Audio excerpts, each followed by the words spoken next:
You're listening to iCannabisRadio.com.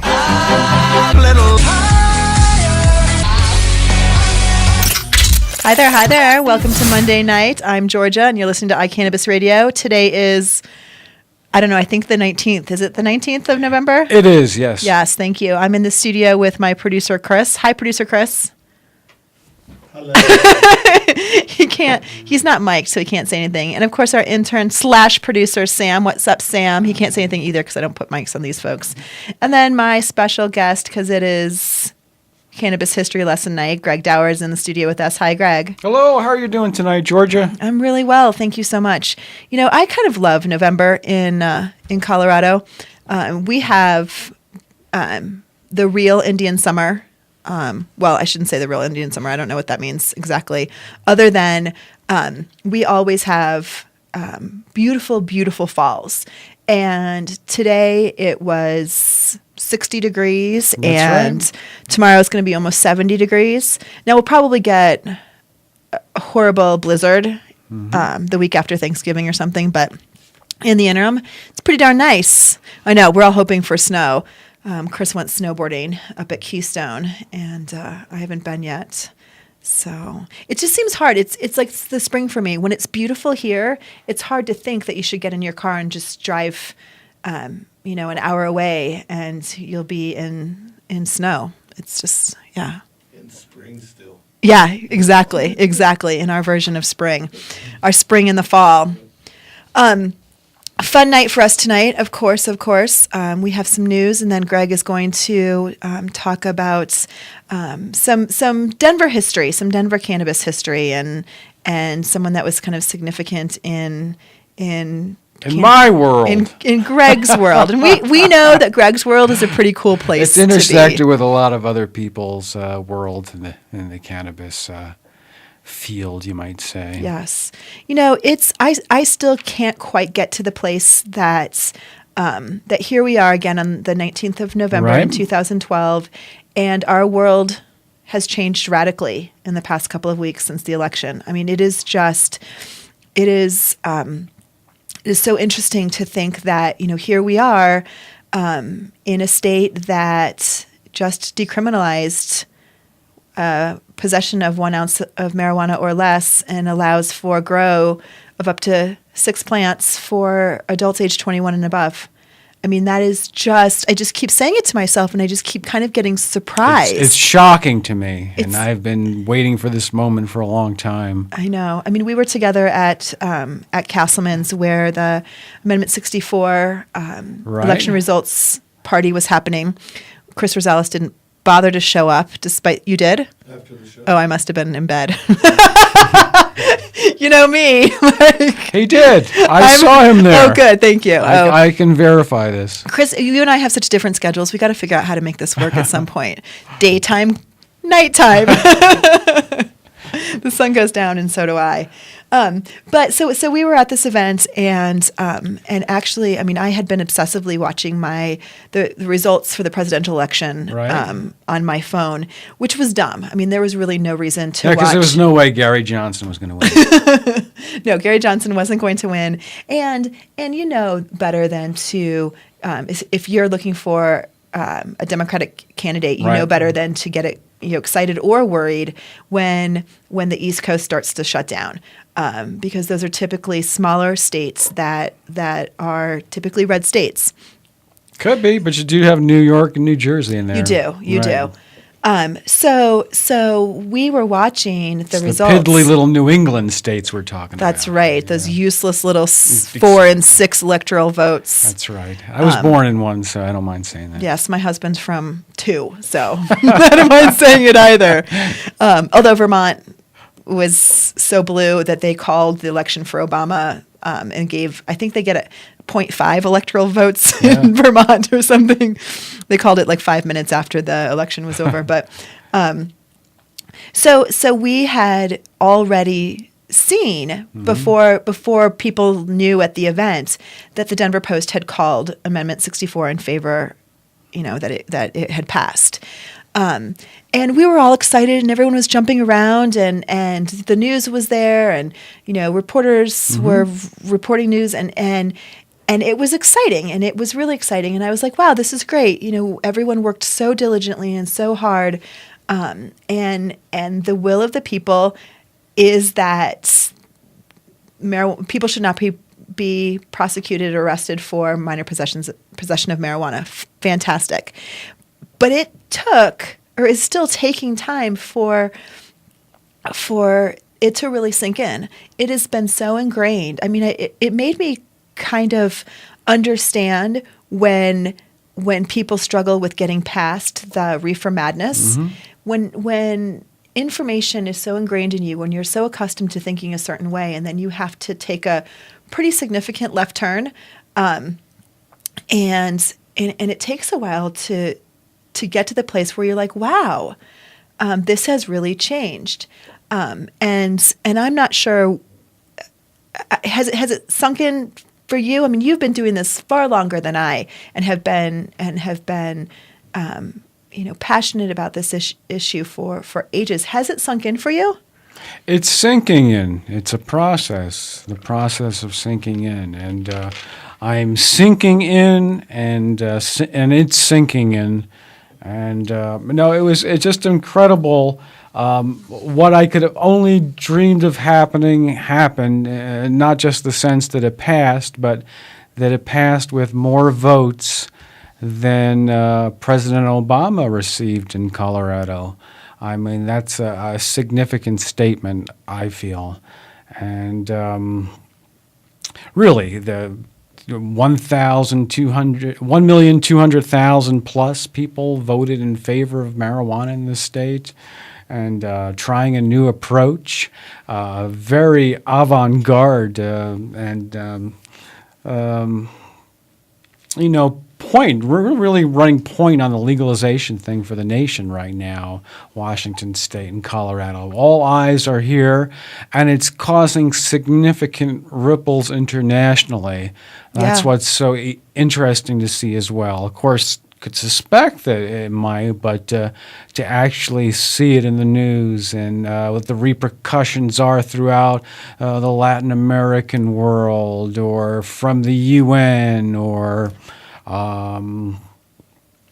it's hard to say what the position is of the federal government yet, but again, the ripples are being felt everywhere, and people are proposing all sorts of different bills for the upcoming year based upon this. It's we are really we are just over the tipping point. I think we have reached the tipping point.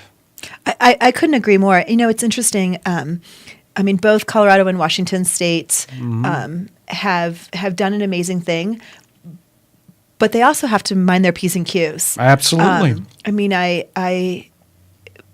all eyes are on Colorado and Washington State to see what's going to happen and how it's going to happen, and if it's going to happen, if it's going to be allowed to happen.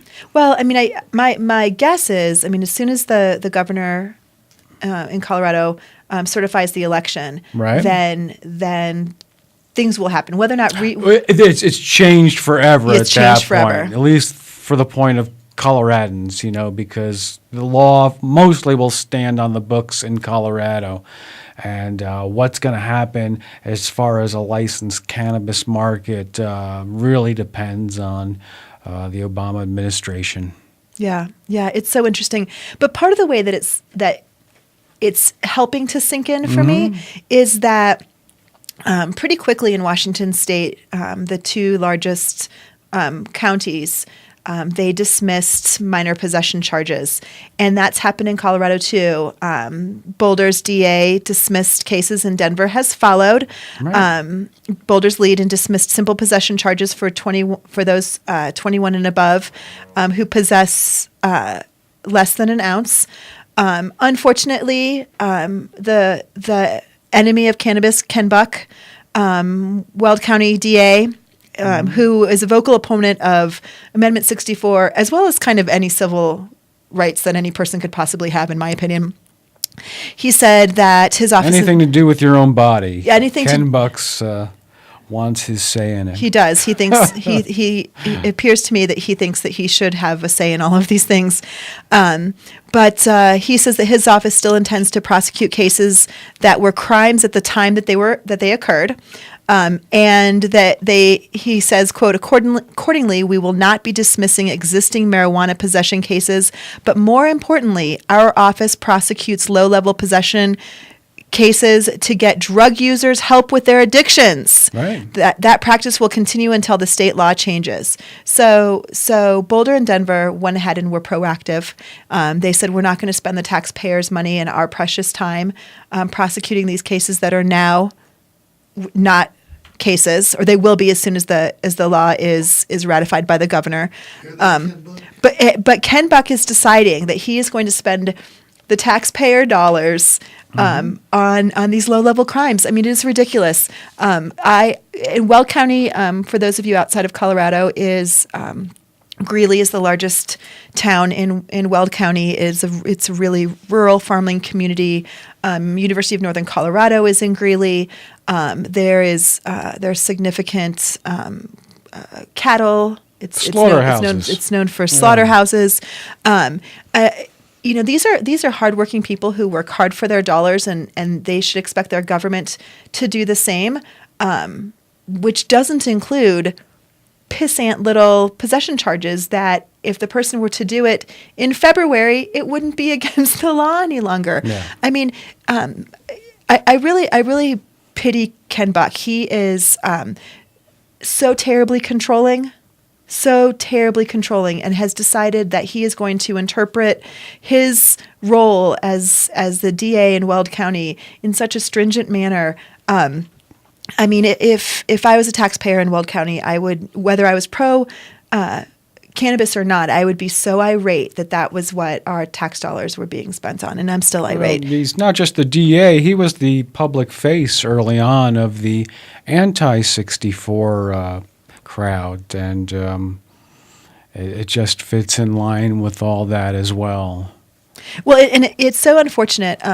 It's attitudes like that give Greeley just a challenging reputation.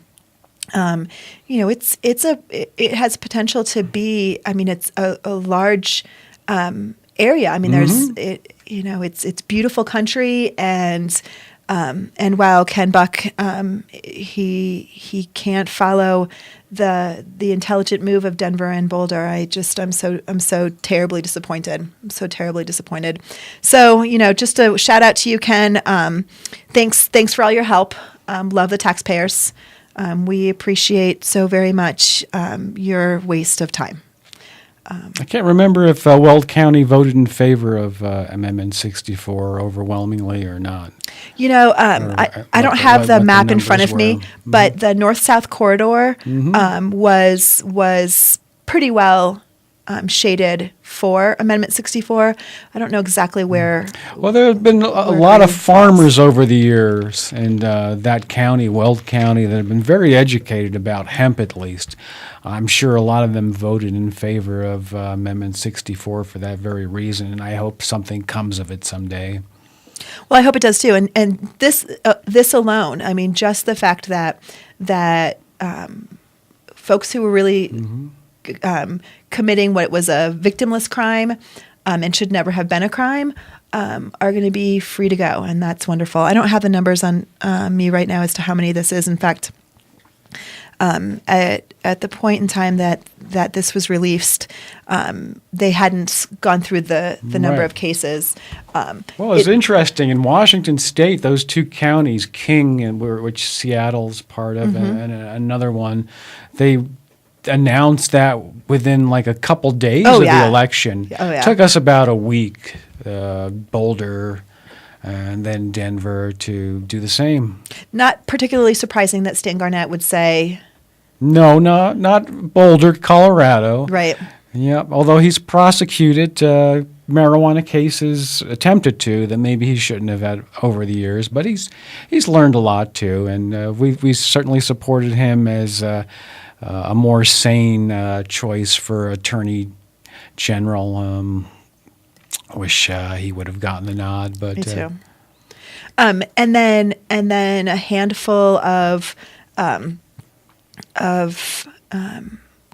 Congress people put together a letter, including Mike Kaufman, that said, we want you, President Obama, to heed the will of the voters in Colorado. And right. I'm very proud of my Congresswoman, Diane DeGette, for sponsoring that. And I'm very happy to hear about Mike Kaufman as well, because, again, he would say adamantly, I was opposed to this initiative, but now that it's been decided, we've got to do the right thing. So I'm glad to hear that he's been part of this. All of our Congress people have been really good, it sounds like, for the most part. The thing that bothers me about Mike Kaufman, I appreciate as well that he says, okay, so the voters said we should do this, therefore I'm going to stand behind it because that's my job. He did preface the whole thing with, I don't believe in marijuana legalization and I'm opposed to marijuana, essentially, which brings me back to, it's hard when you've been trained for so long to think in a certain way. And I hope so much that we as a community are able to educate Mike Kaufman, because I'm not 100% sure why he's so concerned about marijuana, what he's heard. It's hard to say. I mean, Mike Kaufman's about my age or maybe a little older or something, and I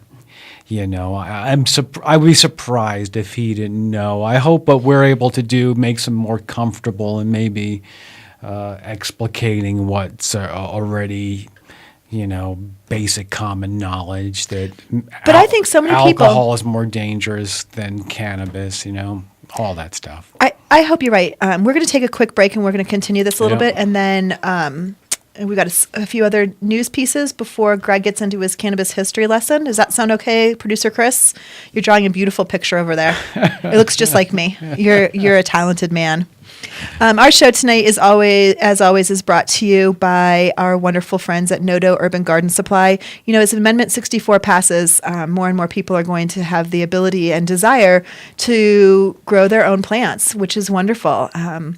And Nodo. God bless them. I don't want to do it. But if you do, go to Nodo. That's right. If you're interested in learning how to start growing your own plants, whether it be cannabis or any other plant, Nodo Urban Garden Supply is the place for you, located at 1330 27th Street in downtown Denver, about 4.5 blocks northeast of Coors Field. They are definitely your hydro store of choice. Be sure to talk to the knowledgeable staff about whatever questions you might have. They carry a wide range of nutrients and garden supplies. They also have this wonderful compost tea that they give to their customers for free. Make sure that your plants have the nutrients that they need and that their roots are getting all of the help and moisture that they can possibly get. So make sure that you visit Nodo Urban Garden Supply, located at www.nodourbangardensupplies.com in Denver, Colorado. You're listening to iCannabis Radio. I'm Georgia, and we'll be right back. Are you a medical marijuana patient or interested in finding out how to become one? Contact Mile High Wellness, where your care is our concern. Conveniently located on Hamden and Tamarack in the Whole Foods parking lot behind Proof of the Pudding, Mile High Wellness offers a wide variety of edibles, hashes, and some of Colorado's top strains. Mile High Wellness, where your care is our concern. 3525 South Tamarack, Suite 110, on the corner of Hamden and Tamarack. 720-382-8516. Mile High Wellness, where your care is our concern. I'm Gary Johnson, and you're listening to iCannabis Radio, and I want to say, talk it up, Colorado. Hi, I'm Georgia, and we're back, and just me on our chat room said that according to the map, he found the link, or she found the link, whoever Just Me is, hi Just Me, that Weld County did indeed vote for Amendment 64, so Ken Buck is not paying attention to the voters. No, he is not. Not Clearly. surprisingly. Yeah, not surprisingly. No, not at all. Being one of the early public faces of the anti-64 campaign, and until they probably figured it's probably better to put somebody else as the public face of the anti-64 campaign rather than Ken Buck. Right, exactly. Yeah. So I'm going to change the subject a little bit, and I can roll. You can roll, thank you. And I'm not sure that I'm going to be able to get through this without getting emotional, just to be honest. We're changing it to that subject We are. Of cash hide. We are going to talk about cash hide. Those of you that have listened to this show, any other show on iCannabis Radio, that have paid attention to the medical marijuana movement in the past couple of years, you will know who Cash or Cashy Hyde is. He was a beautiful, beautiful little boy who, at a very young age, was diagnosed with stage 4 brain cancer, had a 4.5 millimeter tumor in his brain. And on November 14th at 9:55 p.m., he lost his battle with cancer and died in his family home with his family.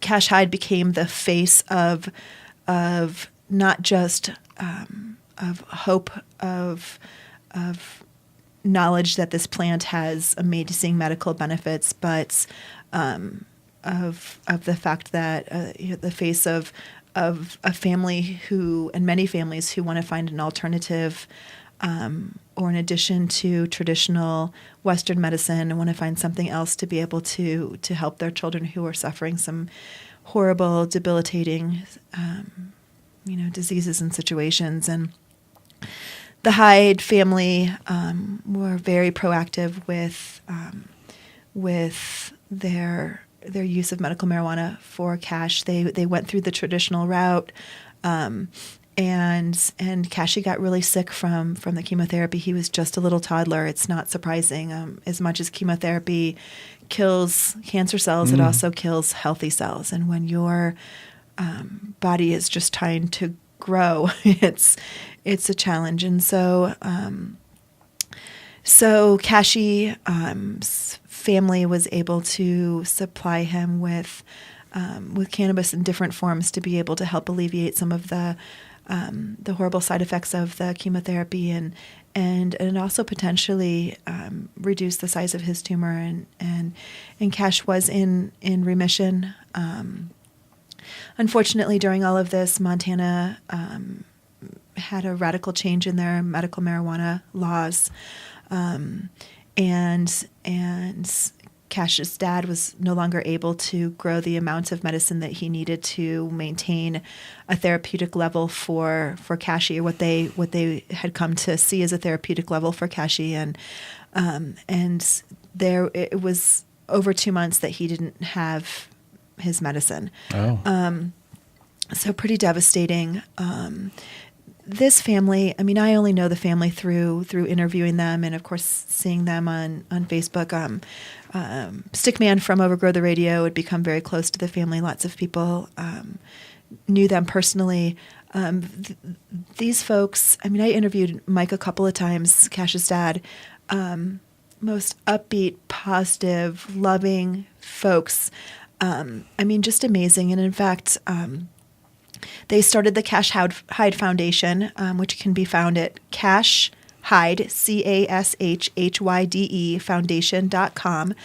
And actually, the Cash Hyde Foundation, I think everyone believed that it was a medical marijuana foundation. It's really not. It's actually, they make what they call reggae runners for kids in children's hospitals. So they're like wagons that they decorate in fun Rasta colors so that kids can get out of their rooms with all of the tubes and so forth attached to them, and they're not stuck in their beds all day, because kids, no matter how sick they are, want to be able to get out and play and those kinds of things. And so the family, if you would like to donate to the Cash Hyde Foundation, you can do that, like I said, by looking at their website.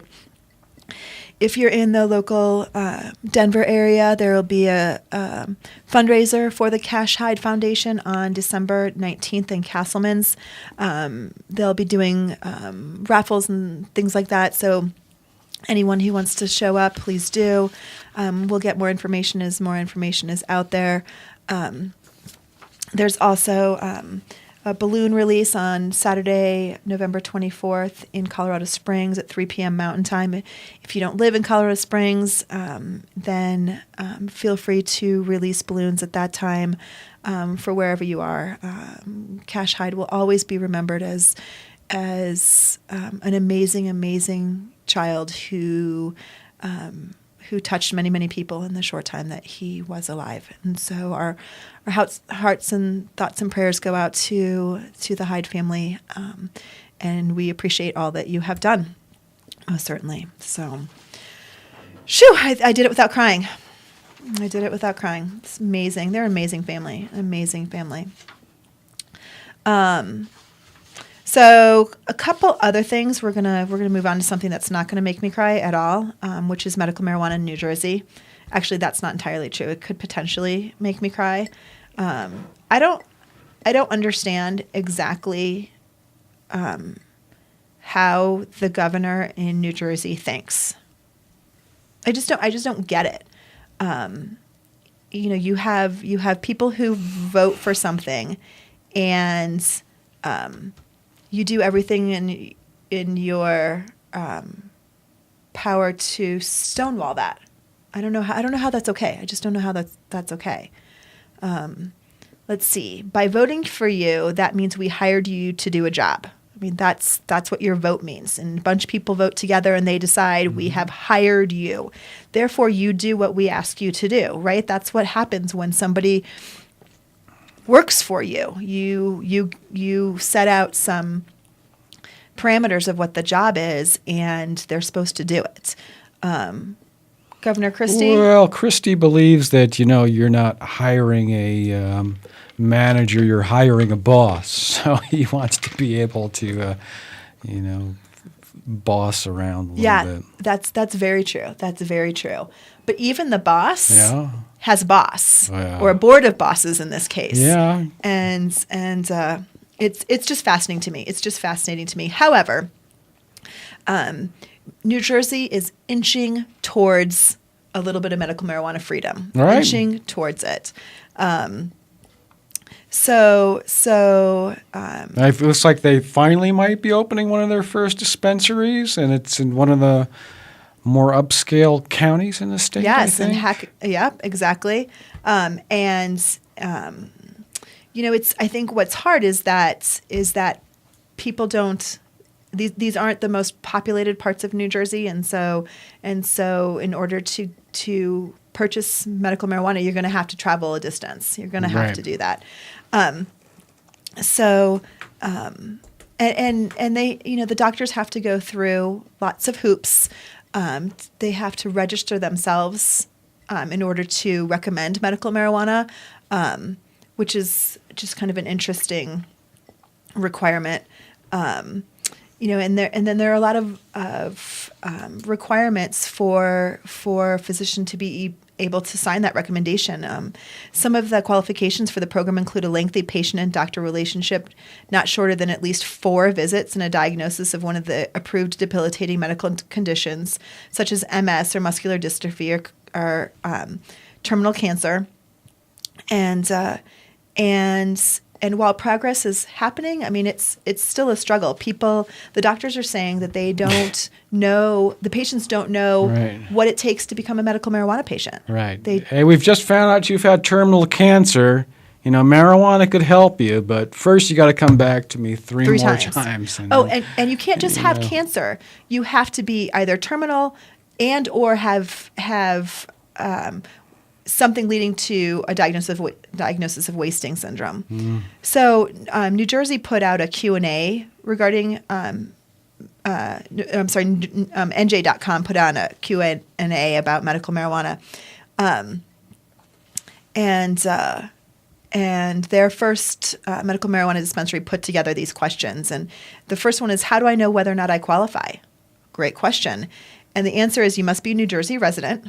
So there's a residency requirement, and diagnosed with one of the illnesses that we talked about, as well as you can have Crohn's disease, any terminal illness with a prognosis of less than 12 months to live. So you have to be terminal, but you have to be imminently terminal. Patients with seizure disorders, chronic muscle spasms, and glaucoma may qualify if traditional treatments fail. So they have to try traditional medicines, pharmaceutical meds, those kinds of things before they can try a plant. Well, And then patients with HIV, AIDS, and cancer may qualify if they suffer from severe pain or nausea, vomiting, or wasting syndrome. So HIV, AIDS, and cancer as a standalone diagnosis is not enough. No, it's. I laugh, but it's just how absurd Absurd? a lot of this is. It's unbelievable because Governor Christie. Ideally, and he will put his foot down to make it so, does not want to see his state be anything like Colorado, where it's a little easy to get marijuana for medical reasons. Easier, much easier, much easier than it is in New Jersey to get medical marijuana. So, and look what's happened to us. It's led to legalization. So, he wouldn't want to see all those teeming faces out there that can no longer be put in jails in New Jersey. Well, I would just love to talk to Governor That's a Christie. social control experiment. Right. 75 plus years. I just, I couldn't get my medical marijuana bomb if I lived in New Jersey. I would be miserable. Yeah. I don't have close to any of these conditions. New Jersey's a lot more tight-assed. I'm originally from New Jersey, so I carry a little bit of that culture in me, even though I've been out here 2/3 of my life, and it's just a lot more uptight. But I must say, it's not as uptight as New York State, because New York City doesn't even have a medical marijuana law yet. That's right. Pathetic. It's pathetic. But and a lot other states on the East Coast, like Rhode Island or Vermont, at least they're doing a lot more than places like New Jersey or New York. That's right. Well, just a couple more things on the New Jersey thing, and then we'll take a quick break, right, Chris? And then we'll come back with our history lesson. So the question is, will my doctor help me enroll in the program, or do I have to find a new doctor? And, of course, the answer is that the doctors need to be registered with the program, and only 175 out of nearly 24,000 New Jersey physicians are registered. How much does it cost to enroll? It costs $200 for a 2-year identification card, or $20 if the patient qualifies for Medicaid. What will a dispensary sell? Patients may buy no more than 2 ounces of marijuana in a 30-day period. So not 2 ounces in a week, but in a 30-day period. Dispensaries will sell smokables in a 1/4 ounce denomination if they choose, lozenges and topical treatments like lotions or oils. They compared, how much will my pot cost me is one of the questions. And it says each dispensary will set its own prices. If other states are a guide, a 1/4 ounce in Colorado and New Mexico run $80 to $86. I didn't know that. I guess I need to raise the prices in my store. But of course, CBS said on CBS Sunday Morning that prices in Colorado were $450 an ounce. Yeah, I just read something where an Atlantic columnist, or I forget, I think it's the Atlantic. No. Anyway, a columnist out there wrote to somebody in Colorado and asked, what's the going price of marijuana these days? And I think he got the answer of like $526 an ounce. And he used that as a basis for his That is some great research his right there. comparisons in his column. That is some great research. So anyway, New Jersey's coming along, slowly coming along. Yeah. We are going to talk to Mike Cutler next week, who is an attorney out of Massachusetts, and going to talk about their new medical law. We're going to welcome Massachusetts to the free medical marijuana states of the United States of America. So that will be exciting. Just really quick, Iowa is heading in the right direction as well. There's going to be a couple of bills in Iowa this legislative session. They're not expected to necessarily do well, but begging the question, talking about the issue is extremely important. And so I'm thrilled that Iowa is moving. If Arkansas can do it, so can Iowa. Gosh darn it. There you go. That's right. We're going to take a break. Is that correct? Okay. You're listening to iCannabis Radio. My name is Georgia. We are brought to you tonight by Medical Marijuana of the Rockies. It's your mountain source for meds. They also have some of the best immature plants in the state. Make sure as you're heading up to ski this winter that you always stop by and see them. They're located in Frisco, Colorado, off of exit 203. Make sure you check out their website as well. They update it regularly with their strain selection and their clone selection. It's mmrockies.com, Medical Marijuana of the Rockies. Go in, tell Aaron and Jerry that you heard them on iCannabis Radio, and they are sure to give you a fantastic deal. They're really knowledgeable, so whatever ails you, they can steer you in the right direction. That's Medical Marijuana of the Rockies in Frisco, Colorado. We'll be right back. The law offices of Edson, Maton, and Matz provide criminal defense, medical marijuana defense, and advice about setting up and running medical marijuana centers, optional premises cultivation operations, and infused product manufacturing businesses throughout Colorado. With offices in Denver and Aspen, we can offer assistance throughout the entire state of Colorado. Give us a call at 303-831-8188. That's 303-831-8188. Or visit us online at warrenedson.com. You're listening to Georgia Edson on iCannabisRadio.com.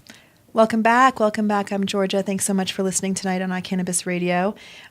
It is Greg Daurer night, Cannabis History Lesson night. This is one of the shows that I always get some of the greatest responses. Everyone really enjoys listening to you, Greg. Oh, come on. No, I'm serious. No. I told Greg a while ago that False he needs... modesty. Greg needs to tweet. He needs to get on Twitter. I do. Because it's not.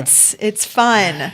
Although I don't tweet very often, I do like to read other people's stuff. I've heard that it's the haiku of the modern era. It really is. It really is. Yeah. In 160 characters or less, and it doesn't have to be mana, whatever the... No. Yeah. So what do you have for us tonight, my friend? Well, I wanted to go over a little Denver history through the eyes and recollections of someone that I knew. His name was Alex. Al was how I knew him. That's how he introduced me. That's how we were introduced. Al. This is Al. Al. You can't really say Al without going Al. Yeah. You know, Bundy thing.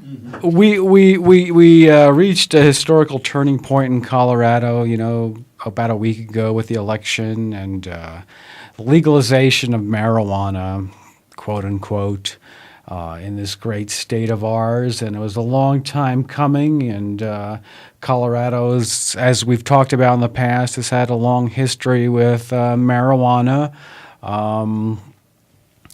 And there are certain people you say to yourself, my gosh, I wish this person had lived to see this. And this being marijuana passing in Colorado by such a wide margin. I wish my friend Al had been here to see it happen. But he died at the age of 86 about a decade ago.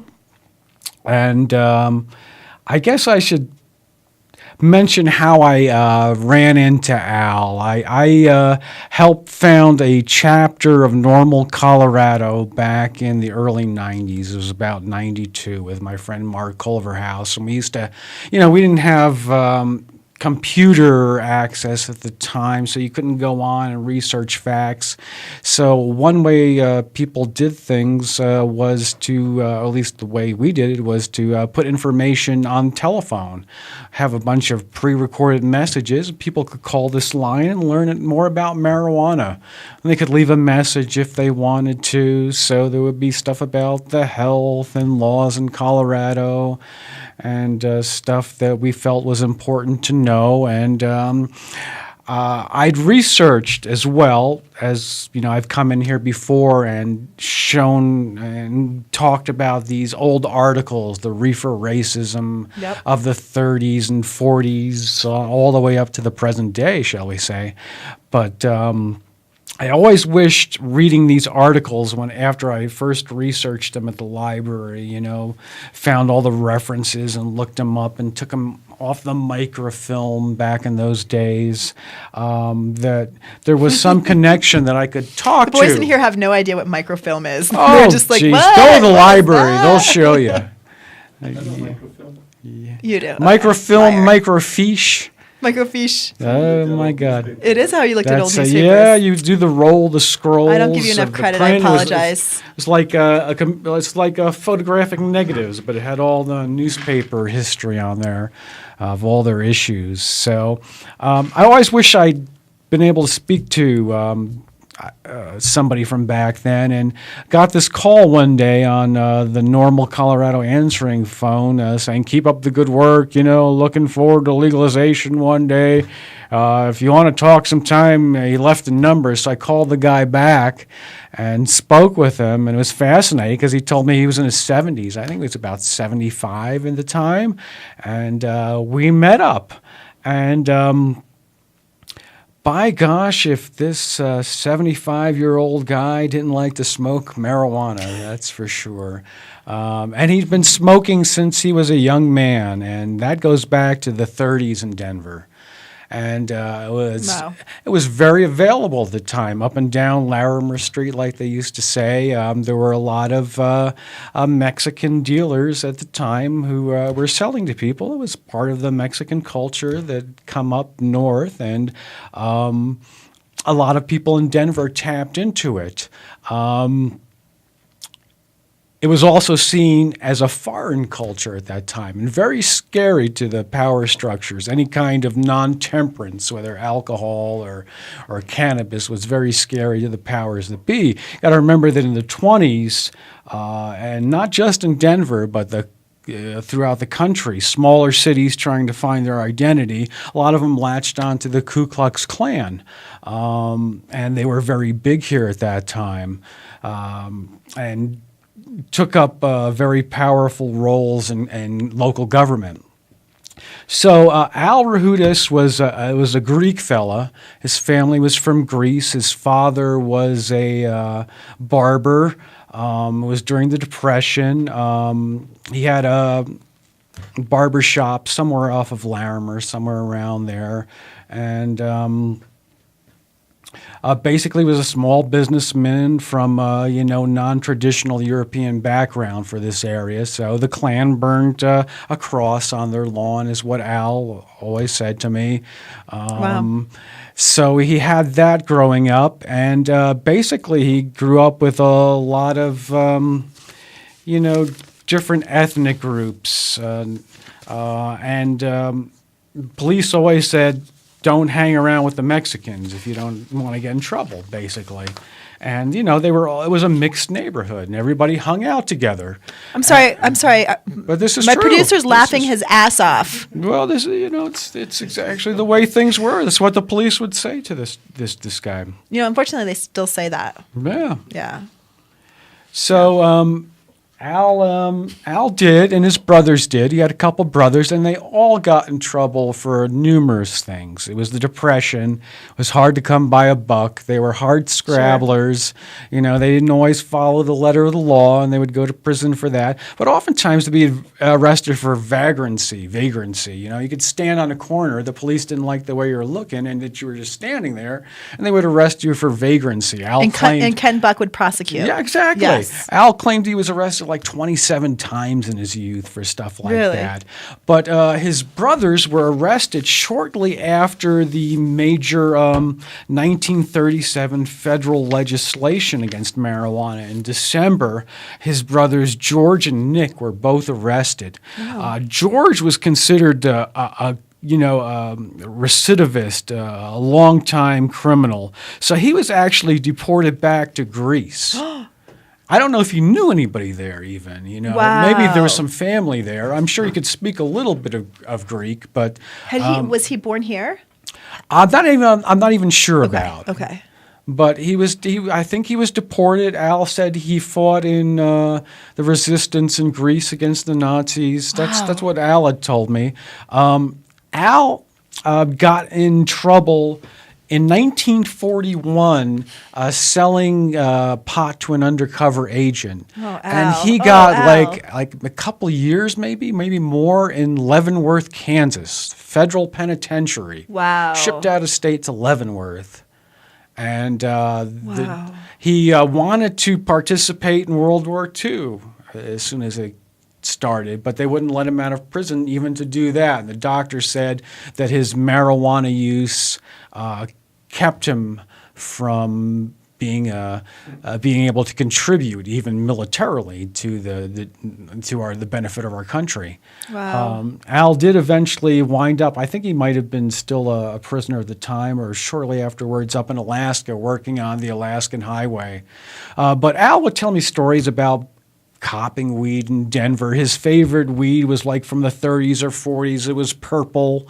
I used to say, well, what about the weed of the 60s or the 70s? You know, the Acapulco Golds or the Panama Reds or the Colombian Gold, Santa Marta. I said, wasn't crap. You know, that was crap, you know. He just liked the He purples. liked the purple from back in like 1940s or something. And I always go over there, and I was a careful activist always, and because I always knew speaking out against the laws that be puts you under the microscope. So, but I would go over to his place, and he would say stuff that would throw me off, like, well, yeah, you know where I can get a quarter pound? Stuff like that. And he'd been shot once in his leg. Oh, and, my. Anyway, we talked about weed and shared stories, and I learned all about the historical background of Colorado and all through talking with him. And I just wish he'd been able to see this day where it was legalized. Absolutely. We're going to take a quick break. Sure. And then we'll be right back. Yeah, You're listening, and there's some other Al anecdotes we Good. could throw in there. you're listening to iCannabis Radio. We'll be back. Let's face it, rules and regulations are complicated, especially in the field of medical marijuana. Let Medical Marijuana 101 help you get through the compliance process. We can also explain to you your employment requirements, your employees, and your business. But our work doesn't stop there. Our experience in cultivation ranges from the design of grow rooms to the diagnosis and resolution of grow problems. Visit us at www.medicalmarijuana101.com or call 303-388-7706. That's 303-388-7706. Are you a runner? Are you a runner who supports marijuana legalization? Run on Grass is a group of athletes actively seeking to change our marijuana laws. We speak the truth about cannabis, bringing the message through our feet to new ears. Check out runongrass.com to find out more about us, our events, and how to join up or how to sponsor a runner. If you're in the Denver area, please join us for runs or start a group in your area. Running not your thing? Any sport can do it. On grass. runongrass.com. I'm Gary Johnson, and you're listening to iCannabis Radio, and I want to say, talk it up, Colorado. That was little Gary Johnson doing his Amendment 64 shout out. We did talk it up. But we're talking about a gentleman by the name of Al, who, That's right. who was a freedom fighter in his own right. Yeah, I guess you could say that. I mean, he wanted to participate, and he did.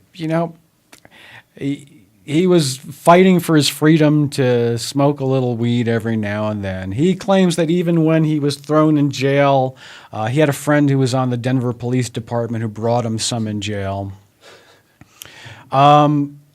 And he might have had friends who are police, that's for sure. You talk it up. And he once gave me this booklet of, I don't know, I wouldn't say it was an official Denver Police Department booklet, but it could have been. And but basically law officers did have this, and it would show photographs and say known connection of, Really? Smokey the Jew or something like that, known as this or that. It would talk in that kind of way. And show who was related to who in the criminal underworld. So he said that once his background about his arrests had made it into like the credit report of like a department store, and somebody took it out for him. and got Really? rid of it. But it just shows you, in this day and age, it probably still happens, you know. There's probably your records are out there, and these days with, this kind of official and unofficial police state, there's people watching you all the time and probably keep this stuff on records. But it was that way back in the 40s, 50s. But I wrote a little bit about Al, and I'll just quote a few things he said. He said. Back then, a fat joint cost 10 cents, 3 for 25 cents, and a pound one for $20. It was back in like the 30s or 40s. It was all sticks and stems and Well, unless it was that seeds good and- purple stuff. Unless it was purple. Yeah. Which, of course, you know. He had said nothing- after the 1937 law, they had it cut off for a while, but it came back. That's what he said. He always felt that if people used marijuana, there'd be less use of hard drugs. Isn't that so interesting and so counter what reefer madness people say, which is as soon as you start using marijuana, you're bound to the whole gateway drug theory. Well, it's Al- changed a lot Al over the disagrees years. with that. That's for sure, because at one time, even these articles, law enforcement was saying marijuana is worse than cocaine or heroin. So at one point, in people's perceptions who are just reading crap in the paper, marijuana is the worst thing in the world. Ask Ken Buck. That's what he said. He maintains that the best marijuana he ever smoked was back in the mid-'30s. He described it as Colorado product, purple bud and bright green leaf. He and his friends called it Grifo, Muggles, Reefer, Smoke, and tea, but never pot. When did pot come up as a term or euphemism for?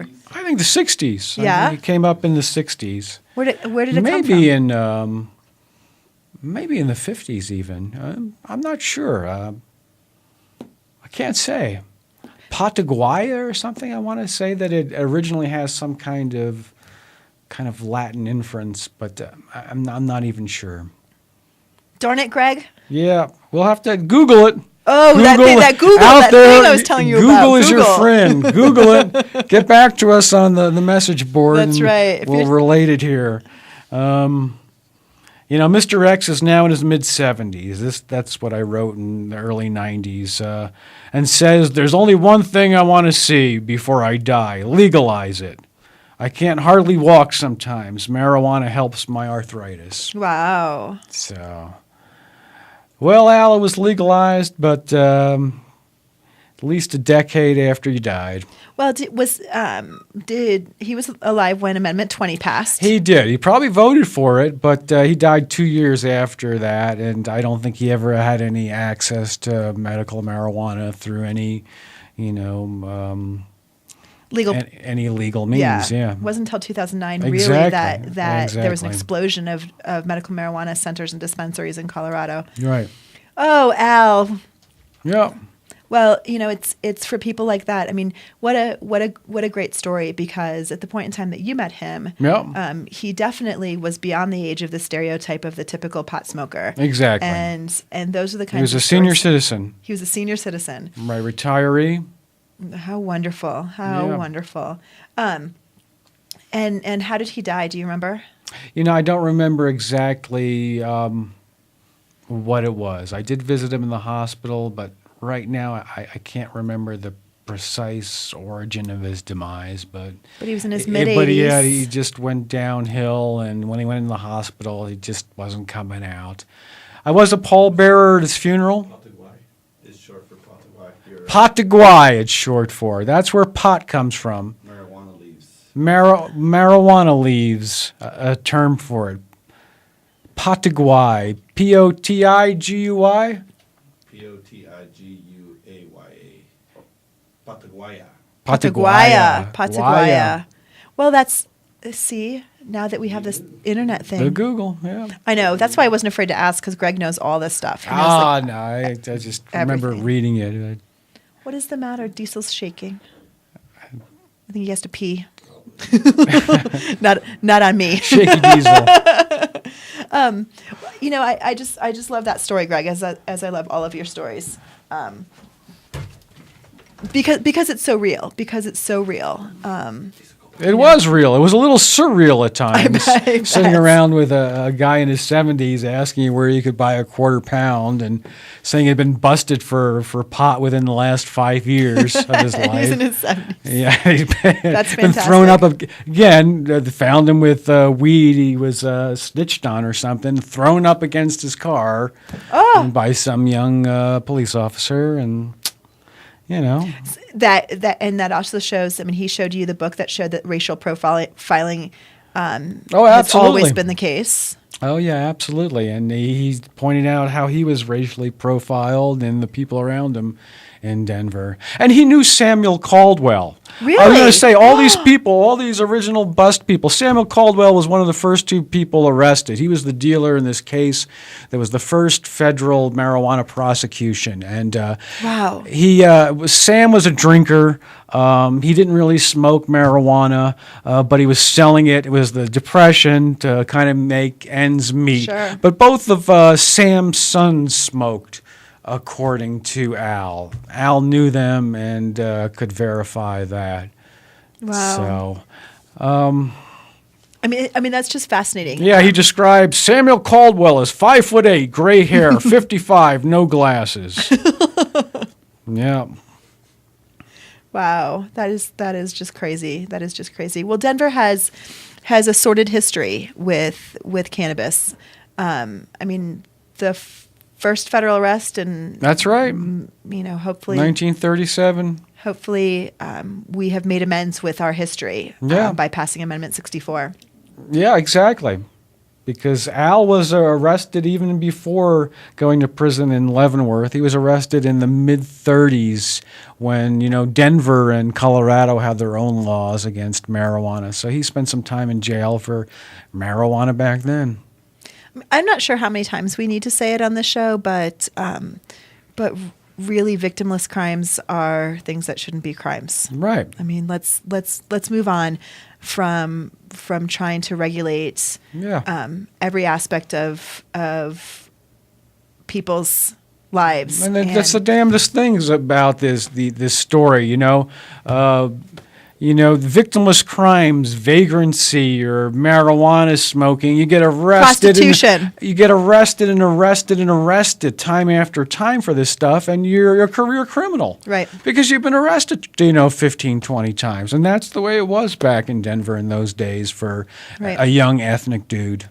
Well, and nowadays, I mean, we just don't have the economic resources nor the time for our legal system to be prosecuting folks for doing things that most of us don't have problems with. And if it's a moral or an ethical problem, those are your morals and your ethics, and we shouldn't build our laws around those things. If it's not hurting somebody, then we need to leave it alone.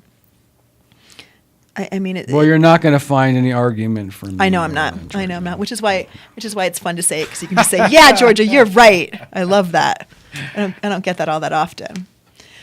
Well, Greg, thank you so much. Next month you're is welcome, Georgia. December. Well, we'll have to do a Christmas special, huh? Ooh, a Christmas. Reefer History special. That sounds awesome. I haven't looked at the calendar. We'll have Maybe to see. we could play excerpts from Ken Gorman's "It's a Cannabis Christmas" and talk about Ken Gorman a little bit. Oh, that sounds great. That's that a sounds thought. Great. That's a good thought.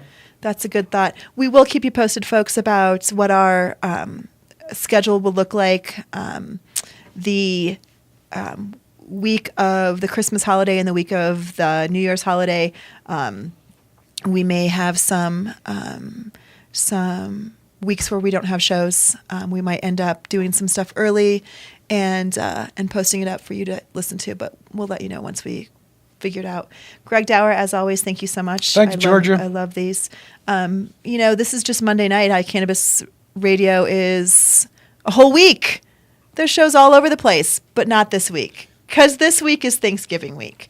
And so we got tomorrow night. We got some Sex Pot Radio. And then we figured it's time for you guys to spend some time with your families.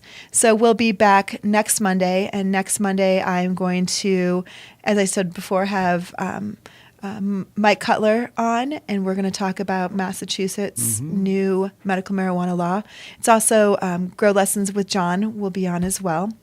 I want to thank our sponsors this week, Mile High Wellness, Noda Urban Garden Supply, Edson Mayton and Matts, Medical Marijuana of the Rockies, Medical Marijuana 101, Run on Grass. And do not forget, this Thursday, Thanksgiving Day, is the biggest race day of the year. So all you runners, get out there on Thanksgiving Day, join a run and Run on Grass. And remember, don't eat too much medicated turkey, because the L-tryptophan and the cannabis and You'll the sleep turkey for 6 will... days. You'll sleep until December. Exactly. So don't do that. Yeah. We also want to thank our new sponsor, Cuffle Collimore and Company, for all your insurance needs. Thank you so much for joining on. You're listening to iCannabis Radio. My name is Georgia. Thank you to Greg, Chris, and Sam, and we will see you next week. Good night.